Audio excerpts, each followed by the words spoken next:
Hello বন্ধুরা, আমি মৌসুমি। সবাইকে শুভ মহানবমীর প্রীতি ও শুভেচ্ছা জানাই। তো আজকে সকালবেলা আমরা সবাই মিলে আমাদের বাড়ির সামনে ঠাকুর দেখতে যাচ্ছি। সেখানেই পুজো মণ্ডপে আমরা সবাই মিলে বসেছিলাম।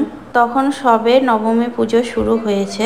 আমরা পুজো দেখছিলাম আর আমাদের ছোট্ট সোনাটার সাথে খেলাধুলা করছিলাম একটু।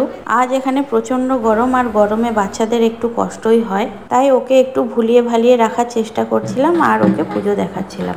এখানে আমাদের নবমী পুজোতে কুমারীর পুজো হয়।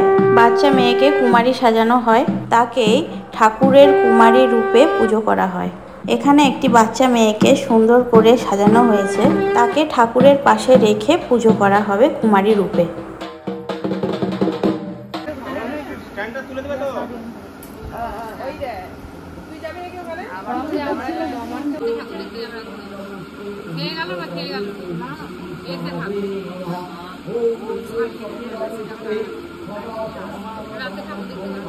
তো কুমারী পুজো হয়ে যাওয়ার পরে আমরা একটুখানি ফটোশ্যুট করে বাড়ি চলে আসলাম। তো এই ছিল আজকে আমার একটা ছোট্ট মিনি ব্লগ। আশা করি আপনাদের ভালো লেগেছে। তো লাইক, শেয়ার আর সাবস্ক্রাইব করবেন। Thanks for watching guys, by.